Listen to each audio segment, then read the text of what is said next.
अस्सलाम वालेकुम everyone, welcome back to the channel. आज का जो हमारा टॉपिक ऑफ डिस्कशन है वो है एरोमेटिक हाइड्रोकार्बन, जो कि ऑर्गेनिक केमिस्ट्री का एक बहुत इंपॉर्टेंट टॉपिक है। इसमें हम एरोमेटिक हाइड्रोकार्बन्स की डेफिनेशन के साथ साथ उसकी क्लासिफिकेशन को डिस्कस करेंगे और उसके बाद हमारा एक इंपॉर्टेंट टॉपिक है एरोमेसिटी। हम फिर एरोमेसिटी के ऊपर डिस्कशन करेंगे। ये जो एरोमेटिक हाइड्रोकार्बन्स है, इसमें जो वर्ड एरोमेटिक है ये एक ग्रीक लैंग्वेज का वर्ड है एरोमा, उससे डिराइव किया गया है, जिसका मतलब होता है फ्रेग्रेंस।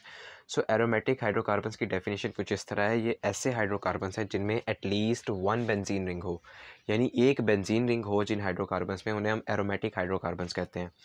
इसके अलावा ये जो एरोमेटिक हाइड्रोकार्बन्स हैं, इनमें बेंजीन जो है वो पेरेंट मेंबर है, और जितने भी कंपाउंड्स हमें नज़र आते हैं which are structurally related to benzene, वो सब एरोमेटिक हाइड्रोकार्बन्स में इंक्लूड किए जाते हैं। यहाँ आपके सामने एग्जांपल शो की गई है, जिसमें फ़र्स्ट ऑफ़ ऑल बेंजीन की एग्जांपल दी गई है। यहाँ पे अगर आप बेंजीन को देखें तो बेंजीन का आपको alternate sigma and pi bond नज़र आ रहा होगा। अगर आप यहाँ पे देखें तो ये एक पाई बॉन्ड है, उसके साथ एक सिग्मा बॉन्ड है, फिर एक पाई बॉन्ड है, फिर एक सिग्मा बॉन्ड है, फिर एक पाई बॉन्ड है और फिर एक सिग्मा बॉन्ड है। तो इस कंडीशन को हम ऑल्टरनेट सिग्मा पाई बॉन्ड कहते हैं। उसके साथ साथ इसके ये एक साइक्लिक स्ट्रक्चर है। अगर आप टोलुइन को देखें तो इसमें भी एक बेंजीन रिंग है, फिनॉल में देखें तो इसमें भी एक बेंजीन रिंग है, और बेंजोइक एसिड में भी सेम कंडीशन है। So these are all included in aromatic hydrocarbons. यहाँ पे हम further classification of aromatic hydrocarbons discuss करेंगे। जो एरोमेटिक हाइड्रोकार्बन्स हैं उनको monocyclic aromatic hydrocarbons, polycyclic aromatic hydrocarbons दो में क्लासीफाई किया जाता है। और जो पॉलीसाइक्लिक एरोमेटिक हाइड्रोकार्बन्स है उसको फर्दर दो में डिवाइड किया गया है, जिसमें दो कंडीशंस आती हैं। दरअसल एक कंडीशन में जो बेंजीन रिंग्स हैं, यानी जो पॉलीसाइक्लिक एरोमेटिक हाइड्रोकार्बन्स होते हैं, इनमें एक से ज़्यादा बेंजीन रिंग होता है। तो इसमें जो एक से ज़्यादा बेंजीन रिंग्स होते हैं, या तो वो कोवलेंट बॉन्ड से एक दूसरे के साथ जुड़े होते हैं, या वो फ्यूज्ड होते हैं, यानी जो रिंग्स है वो एक दूसरे के साथ फ्यूज़ होते हैं। तो हम सेपरेटली इन सबको डिस्कस कर लेते हैं। तो सबसे पहले हमारे पास मोनोसाइक्लिक एरोमेटिक हाइड्रोकार्बन्स आता है। इसमें एटलीस्ट वन बेंजीन रिंग होता है।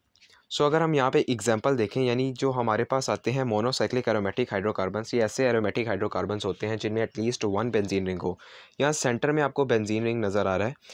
यहाँ पे अगर आप देखें टोलुइन, तो इसमें भी एक at least one benzene ring structure आपको नज़र आ रहा है। जिस तरह बेंजीन में ऑल्टरनेटिव सिग्मा पाई बॉन्ड है, उसी तरह इनमें भी ऑल्टरनेटिव सिग्मा पाई बॉन्ड है, और एक एटलीस्ट एक स्ट्रक्चर ऐसा प्रेजेंट है। सेम विद बेंजोइक एसिड, इसमें भी सेम केस है। नेक्स्ट हमारे पास आते हैं पॉलीसाइक्लिक एरोमेटिक हाइड्रोकार्बन्स। जो पॉलीसाइक्लिक एरोमेटिक हाइड्रोकार्बन्स हैं, इसमें जो बेंजीन रिंग है, या तो ये कोवलेंट बॉन्ड के साथ एक दूसरे के साथ अटैच होती हैं, या बेंजीन रिंग फ्यूज्ड होते हैं। अगर हम इसकी एग्जांपल देखें तो हम इसे क्लियरली समझ पाएंगे। हमारे पास जो पहली एग्जांपल आ रही है, यहाँ पर हमारे पास एक बाईफिनाइल बना हुआ है, यानी ये दो रिंग्स हैं बेंजीन के, एक ये रिंग है और एक ये दूसरा रिंग है, और ये दोनों रिंग्स जो हैं वो एक दूसरे के साथ एक कोवलेंट बॉन्ड के थ्रू जुड़े हुए हैं, जो इनके सेंटर में बना हुआ है। और अगर हम नेक्स्ट एग्जांपल देखें, which is a fused ring benzene, यानी ये जो रिंग्स हैं बेंजीन की ये फ्यूज्ड हैं। फिनैंथ्रीन आपके सामने यहाँ पर शो की गई है। फिनैंथ्रीन में यहाँ पे जितने भी बेंजीन रिंग्स हैं, ये सारे एक दूसरे के साथ फ्यूज़ हैं। This is a difference between fused and those ring which and other rings that are covalently bonded. Next हमारे पास जो स्लाइड है उसमें एरोमेसिटी और हक्कल्स रूल को हम डिस्कस करेंगे। दरअसल ऑर्गेनिक केमिस्ट्री में जब हाइड्रोकार्बन्स की डेफिनेशन की गई कि ये ऐसे कंपाउंड्स होते हैं जिनकी अरोमा होती है, ठीक है, और जिनमें एटलीस्ट वन बेंजीन रिंग होता है, लेकिन केमिस्ट ने कुछ ऐसे भी कंपाउंड डिस्कवर किए जो कि स्ट्रक्चरली तो बेंजीन के जैसे थे, लेकिन उनका कोई फ्रेग्रेंस, कोई अरोमा नहीं था। उसके अलावा कुछ ऐसे भी डिस्कवर किए गए कंपाउंड्स जिनका अरोमा था, लेकिन वो स्ट्रक्चरली बेंजीन से मिलते जुलते नहीं थे, यानी उनका स्ट्रक्चर बेंजीन से मिलता जुलता नहीं था। तो इसमें इस सिचुएशन में एक केमिस्ट हल्क, इसने चार ऑब्जर्वेशंस अपनी प्रेजेंट की, अपने चार रूल्स प्रेजेंट किए, जिन्हें हल्क रूल्स के नाम से याद किया जाता है।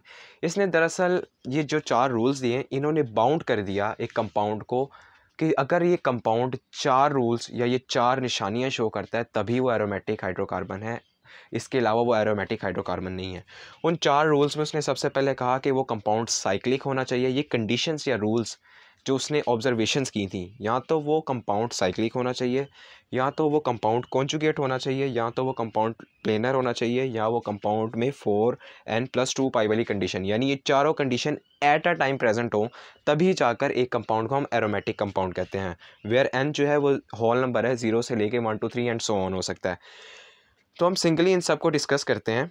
सबसे पहले जो एरोमेसिटी, यानी ऐसा कंपाउंड जो कि एरोमेटिक कंपाउंड हो, उसके लिए जो कंडीशन हल्क ने बताई थी हमें, उसमें सबसे पहली कंडीशन थी कम्प्लीटली साइक्लिक। कम्प्लीटली साइक्लिक का मतलब क्या होता है, हमने बेंजीन का रिंग देखा है, वहाँ पे जितने भी कार्बन हैं they are all involve in cycle, they are all conjugated. So जितने भी कार्बन हैं वो मिलकर अटैच होकर एक दूसरे के साथ एक साइकिल बना रहे हैं।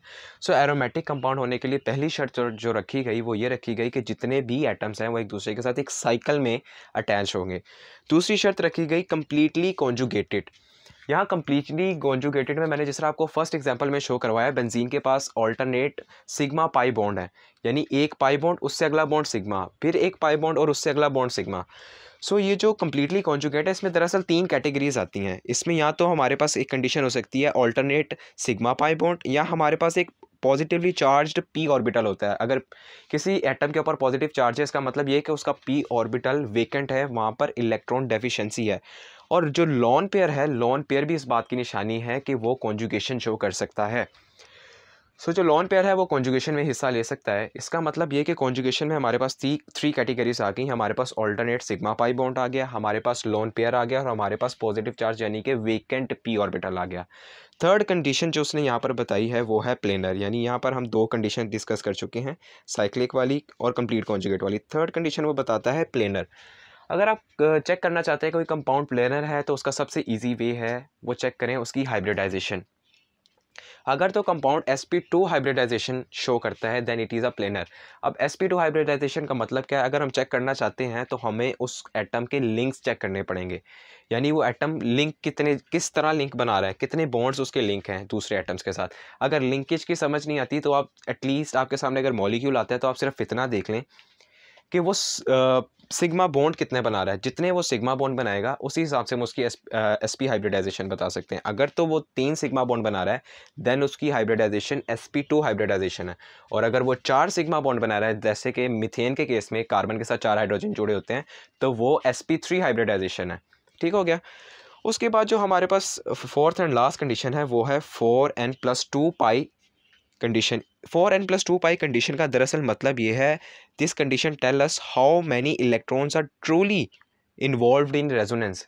रेजोनेंस में एक्चुअली कितने इलेक्ट्रॉन्स इन्वॉल्व है वो हमें इस फॉर्मूला से पता लगता है। यहाँ पर आपके सामने एक एरोमेटिक कंपाउंड शो किया गया है, यानी हमने एरोमेटिक कंपाउंड होने की 4 जो कंडीशंस हैं वो पढ़ ली हैं। तो हम इन एग्जांपल्स में देखेंगे क्या वो 4 कंडीशन ये एग्जांपल सेटिस्फाई करती हैं। बुक में हमने लिखा देख लिया कि ये 4 एग्जांपल टोलुइन और जो बेंजोइक एसिड है और जो बेंजीन है ये सारे एरोमेटिक हैं। जो हमें 4 कंडीशंस प्रोवाइड की केमिस्ट ने, हम वो कंडीशन इस पर अप्लाई करके देखते हैं। तो सबसे पहली कंडीशन क्या कहती थी कि जो एरोमेटिक हाइड्रोकार्बन होने के लिए कंडीशन है वो ये है कि जो कंपाउंड है इट मस्ट बी साइक्लिक। तो अगर हम टोलुइन को देखें तो ये एक साइक्लिक स्ट्रक्चर है। सो फर्स्ट कंडीशन हमारे पास सेटिस्फाई हो रही है। जो सेकंड कंडीशन है वो हमें क्या कहती है, वो हमें कहती है कि इसमें कॉन्जुगेशन होनी चाहिए। अगर हमने कॉन्जुगेशन के लिए 3 कैटेगरीज पढ़ी हैं, कॉन्जुगेशन के लिए हमने पढ़ा कि ऑल्टरनेट सिग्मा पाई बॉन्ड होना चाहिए। तो हम देखें यहाँ पर ऑल्टरनेट सिग्मा पाई बॉन्ड हमारे पास अवेलेबल है टोलुइन के अंदर। इसका मतलब ये कि ये कॉन्जुगेशन भी शो कर रही है, ऑल्टरनेट सिग्मा पाई बॉन्ड है, यानी एक सिग्मा बॉन्ड है तो उससे अगला पाई बॉन्ड है, फिर उससे अगला सिग्मा और फिर उससे अगला पाई बॉन्ड है। थर्ड कंडीशन है प्लेनर, यानी कि sp2 हाइब्रिडाइजेशन होनी चाहिए। तो हर एक कार्बन अगर हम टोलुइन में देखें इट इज़ sp2 हाइब्रिडाइज्ड। सो हमारे पास तीसरी कंडीशन भी फुलफिल हो रही है। और फोर्थ कंडीशन में हमने जो n है, n की जगह हम 0 1 2 3 पुट करेंगे। ठीक है, अगर हम n की जगह 0 पुट करते हैं तो हमारे पास आता है 2 पाई इलेक्ट्रॉन्स। अगर हम n की जगह 1 पुट करते हैं तो हमारे पास आता है 6 पाई इलेक्ट्रॉन। अगर हम n की जगह 3 पुट करते हैं हमारे पास आता है 10 पाई इलेक्ट्रॉन। यानी ये जो फॉर्मूला है 4n+2 पाई, इसमें हमने n की जगह 0 1 2 3 4 इस तरह पुट करना है अप टू सो ऑन। लेकिन जो हमारे पास फॉर्मूला में पुट करने के बाद रिजल्ट आएगा 4 तक, मैं रिजल्ट आपको बता देता हूँ। 2 pi electron, 6 pi electron, 10 pi electron and 14 pi electron. यानी 2 पाई इलेक्ट्रॉन के बाद 4 का डिफरेंस आ रहा है हमारे पास। 2 पाई के बाद 6 पाई, 10 पाई और 14 pi. This is actually a trick, अगर हम ये याद कर लेते हैं, क्योंकि बहुत ज़्यादा कॉम्प्लेक्स कंपाउंड नहीं आते। 14 इलेक्ट्रॉन से ज़्यादा, पाई इलेक्ट्रॉन से ज़्यादा वाले कंपाउंड कभी भी एग्जाम्स में नहीं आए। ये है कि हम इस ट्रिक से इसे याद कर सकते हैं। आप इसे पेपर पे लिख सकते हैं, इस 4n+2 वाले फॉर्मूला में n की जगह 0 पहले पुट करें, फिर 1 पुट करें, फिर 2, फिर 3, फिर 4, तो इस तरह आपके पास एक सीरीज़ आएगी पाई इलेक्ट्रॉन्स की, जो कि 2 pi electrons, 6 pi electrons, 10 pi electrons. So अगर वो सीरीज़ को हम देखें 6 पाई इलेक्ट्रॉन, यहाँ पर अगर हम टोलुइन के पास देखें तो उसके पास कितने पाई इलेक्ट्रॉन्स हैं? This is 1 pi bond, this is second and this is third pi bond.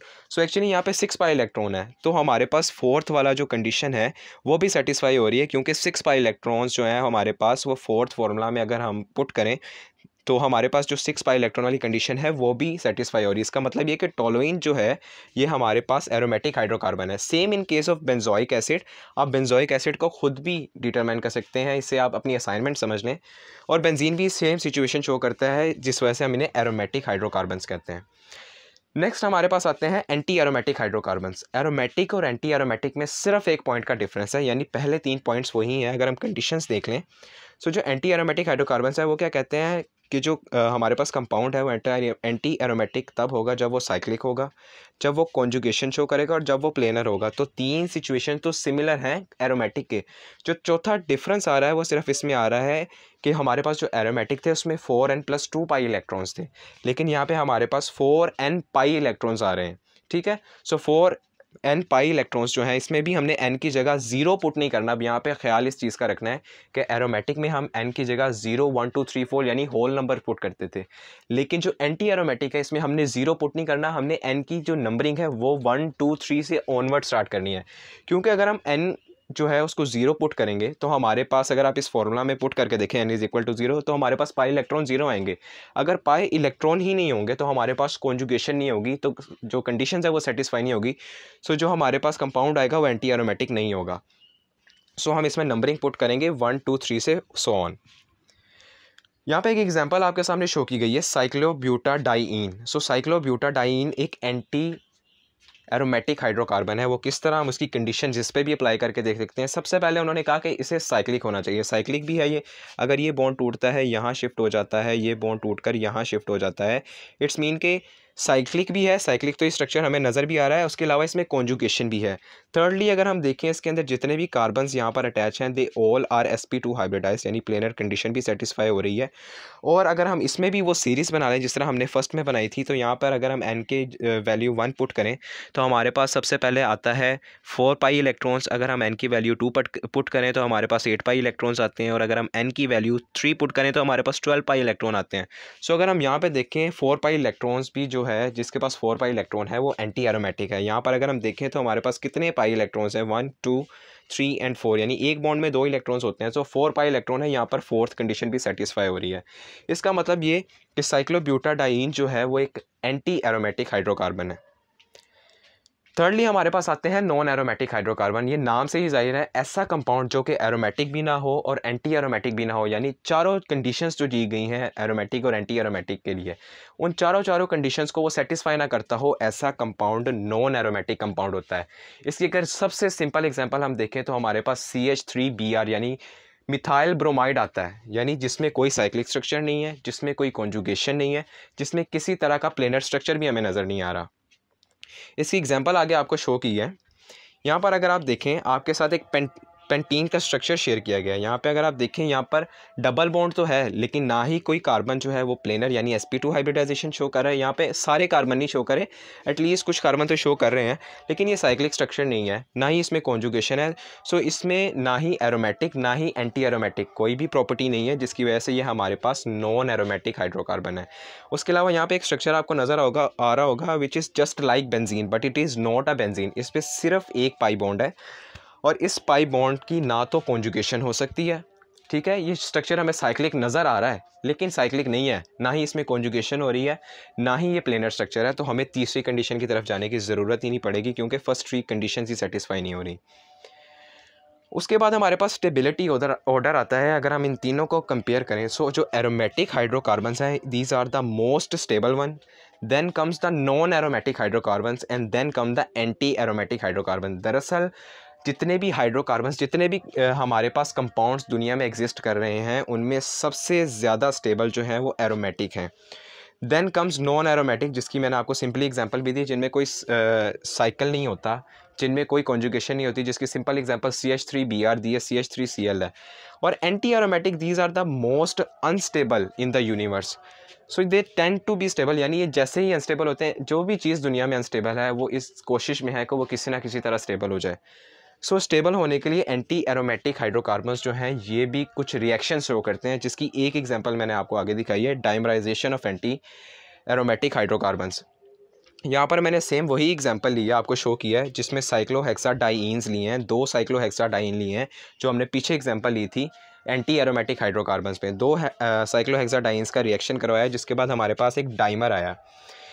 Actually यहाँ पर हो इस तरह रहा है, ये जो बॉन्ड है हमारे पास हमें शो हो रहा है बॉन्ड, यानी इस बॉन्ड में 2 इलेक्ट्रॉन्स हैं, इस बॉन्ड में भी 2 इलेक्ट्रॉन्स हैं। सो ये बॉन्ड टूटेगा, एक इलेक्ट्रॉन इधर से आएगा, एक इलेक्ट्रॉन इधर से आएगा, एक इलेक्ट्रॉन इधर से और एक इधर से, ये दोनों आपस में बॉन्डिंग कर लेंगे, यानी जो ऊपर वाले इलेक्ट्रॉन्स मिले हैं उन्होंने यहाँ पर बॉन्ड बनाया और जो नीचे वाले मिले हैं उन्होंने यहाँ पर बॉन्ड बनाया, जिसके रिजल्ट में हमारे पास एक डाइमर आ गया। और ये स्टेबल है।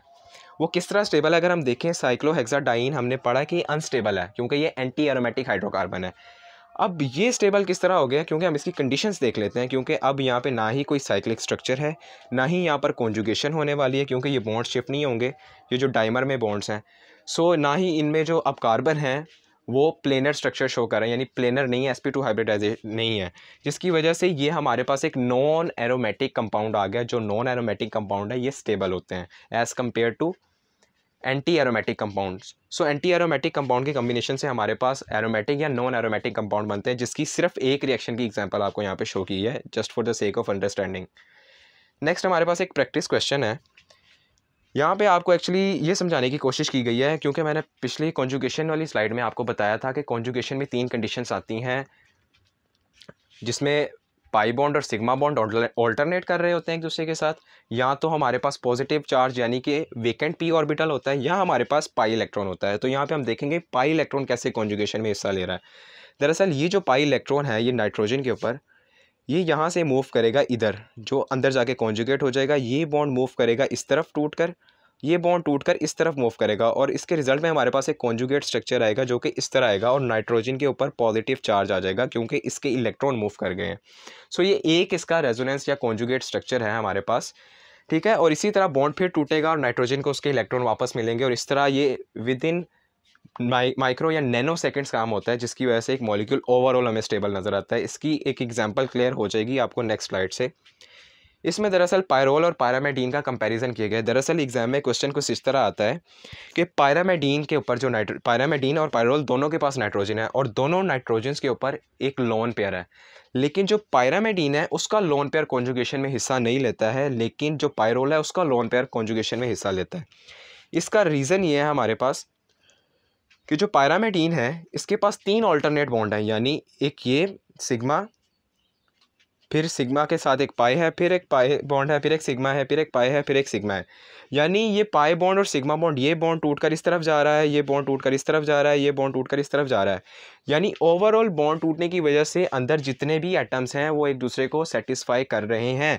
ये जो बाहर हमारे पास लोन पेयर है इसकी ज़रूरत ही नहीं पड़ रही, जिसकी वजह से पायरामेडीन का जो लोन पेयर है वो रेजोनेंस में इन्वॉल्व नहीं होता। लेकिन पायरोल में अगर हम देखें, जिस तरह पहले हमने एग्जांपल देखी, जो पायरोल का लोन पेयर है वो इसमें इन्वॉल्व हो जाता है, यानी रेजोनेंस स्ट्रक्चर में इन्वॉल्व हो जाता है, बॉन्ड ब्रेकिंग और बॉन्ड फॉर्मेशन होती है, और ये विद इन नैनो सेकेंड्स होती है, यानी 1 सेकंड से भी कम टाइम में होती है, जिससे हमें ओवरऑल मॉलिक्यूल जो है वो स्टेबल नज़र आता है। आई होप आपको लेक्चर समझ आ गया होगा। इंशाल्लाह ताला नेक्स्ट लेक्चर में हम नोमेनक्लेचर स्टार्ट करेंगे, और अगर कोई एम्बिग्विटी अगर आपको लेक्चर में हो तो प्लीज़ आप कमेंट ज़रूर कीजिएगा। मेरे चैनल साइंस ग्लोब को प्लीज़ सब्सक्राइब करें और वीडियो को ज़रूर लाइक करें। टिल नेक्स्ट, अल्लाह हाफिज़।